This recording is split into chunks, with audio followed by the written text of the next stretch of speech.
I'm back again, and now on to ranking Season 3 of The Simpsons. So, here we go again.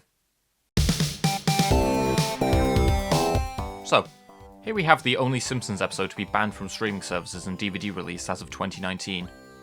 And honestly, whether you believe Michael Jackson to be guilty or not, I don't think the episode should be swept under the rug, especially when A Bug's Life is on Disney+, and we all know who voiced the villain in that movie. But looking at the quality of the episode, yeah, it's a great one.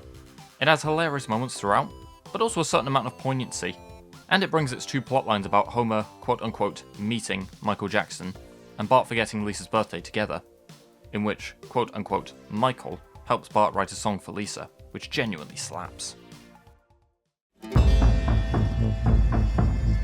This is a funny episode.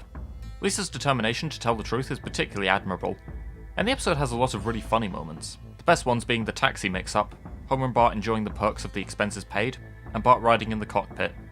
Another really good episode.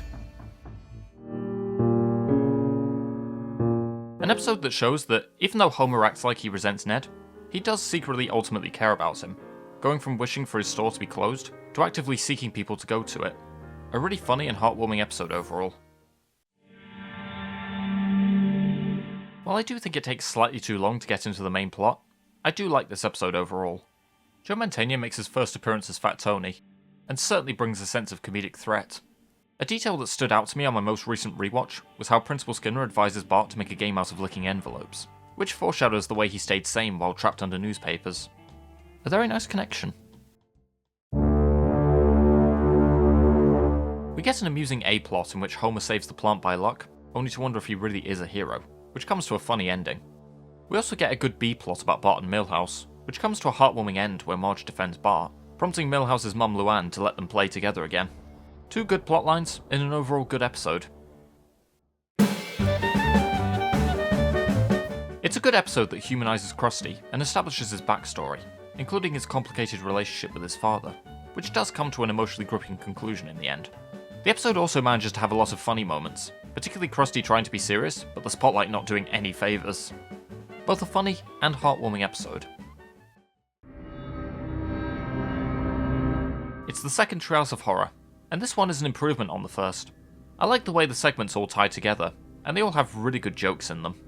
Lisa's nightmare features some really funny moments, the standouts being Maggie making a wish that seems like it's for a limo, only for it to simply be a delivery for a new dummy, and the ending in which Homer wishes for a turkey sandwich, which turns out to be a little dry, and gives the paw to Ned, who gets rid of the aliens and becomes celebrated. I also like the idea that everyone becomes tired of seeing The Simpsons everywhere, which seems like a subtle allegory for how big The Simpsons was at the time.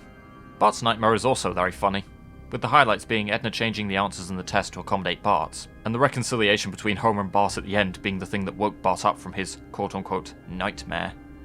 Homer's nightmare, while not as funny, is an entertaining story, with the twist about Burns' head really being stitched to Homer's neck being very funny. It seems as though the Treehouse of Horror episodes are upping themselves at this point. We'll see if this continues in the Season 4 ranking. A funny and poignant episode that shows Homer try to be a good father to Lisa, with her realising just how far he's willing to go for her to keep a pony. It also manages to work in a really funny Godfather reference. It's not one of my favourite episodes, but still, there goes a good episode from one of the best seasons The Simpsons ever had. A funny episode that gives Homer a good character arc in realising he needs to support Bart, even if Bart didn't choose his go-kart to race in. It also has a good Ben-Hur reference in it. Flaming Moe's has a lot of great elements to it. The setup surrounding the titular drink, and how Homer invented it, is both creative and funny. And the episode features a lot of great moments from here, including Edna drunkenly stealing the drumsticks, Homer's sarcastic, happy monologue, Homer being too upset to eat and going to Moe's, Bart's botched, huge ass prank call, and Homer's manic monologue about the secret ingredient. The Flaming Moe's song is quite nice to listen to, and I like Moe's arc in the episode. While he is quite selfish, he does eventually come to acknowledge the drink as Homer's invention in the end, serving him one free of charge. Great episode. Other than the fantastic Land of Chocolate fantasy, the episode is never hilarious, though it does have good jokes, such as the one about Lenny's smile. And I do like Mr. Burns' arc of buying back the plant upon realising his former employees no longer fear him. It's far from the best of the show, but it is a good episode overall. A very funny and heartwarming episode. It not only manages to have a lot of funny moments, including Homer's reaction to Smithers' questions at the job interview, and when he accidentally spoils the ending of The Empire Strikes Back, but it also shows how dedicated Homer is to providing for Marge and Bart, with the poor view from The Way We Was coming back. A great episode overall.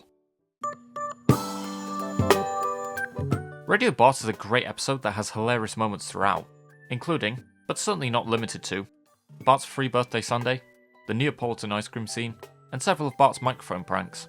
I also think the episode's commentary on people trying to profit off tragic stories is well handled, with the town trying to profit off what is seemingly an awful event. And yeah, it's just a great episode overall. While I do wish the B-plot with Marge and Bart had more to it, I do like the A-plot, and Homer's arc of putting Lisa's love for him before money. The episode is also home to good jokes, particularly people skipping church to watch the game, with one of the few attendees leaving when being reminded of it. This is a good episode. While it's not particularly funny, it is satisfying to see Marge take a break from the stress of looking after her family. Bart the Lover is an episode that shows just how well The Simpsons can balance comedy and poignancy.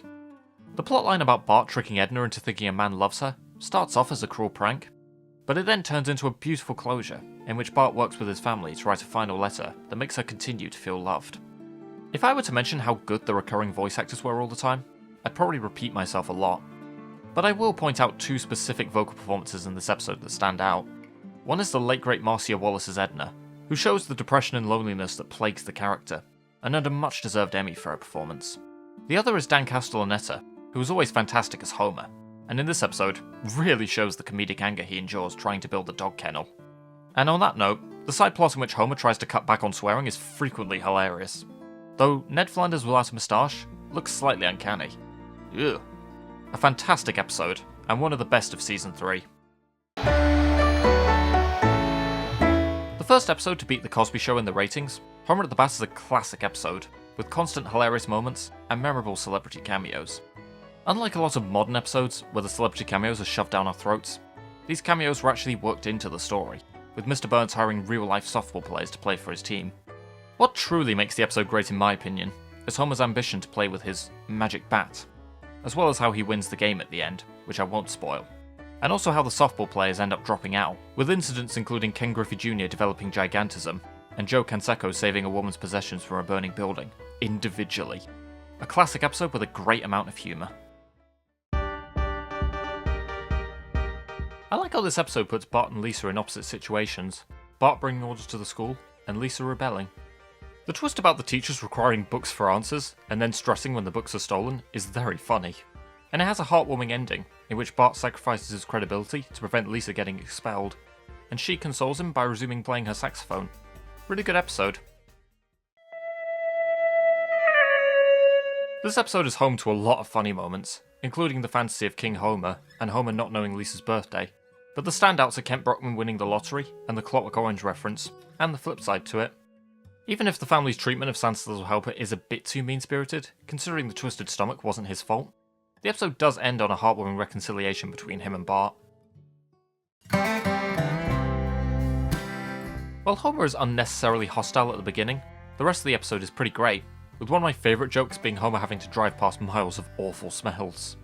And it's the show's introduction to Lurleen Lumpkin, who is a sympathetic character, seeking to launch a singing career, but also hoping to become Homer's lover, mostly due to him being one of, if not the first, men to show respect for her.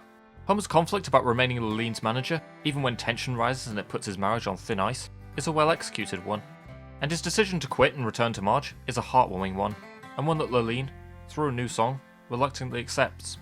And on that topic, Lurleen's songs are all fantastic, two of which were written by her voice actress Beverly D'Angelo, whose voice performance and singing are superb.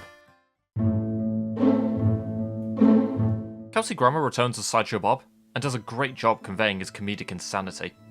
And overall, it is a frequently hilarious episode, with some of my favourite moments being Sideshow Bob and Krusty's argument at the Emmys, the former's sarcasm about MacGyver being good, Bart trying to explain the problem to Homer before succeeding in explaining it to Marge, and the way Chief Wiggum inadvertently catches Bob at the end.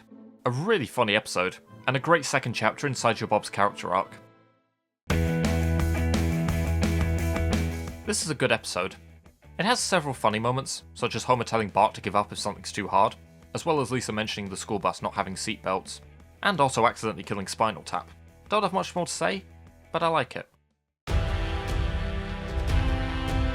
Bart's Friend Falls in Love has one of the best openings in the entire series. A parody of Raiders of the Lost Ark, Bart steals Homer's change and has to escape as Homer chases him down, culminating in Bart escaping on the bus and Homer yelling gibberish with the rake. Possibly the best cultural reference in the series. And yet, the rest of the episode doesn't feel connected to it, or even live up to it.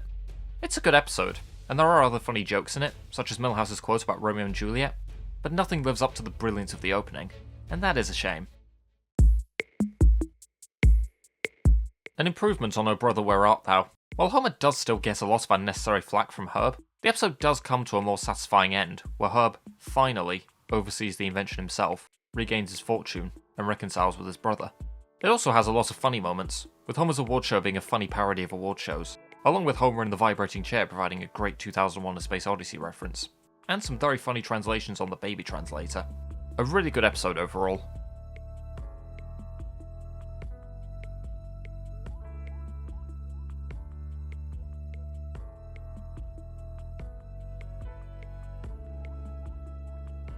An even better season than the last two.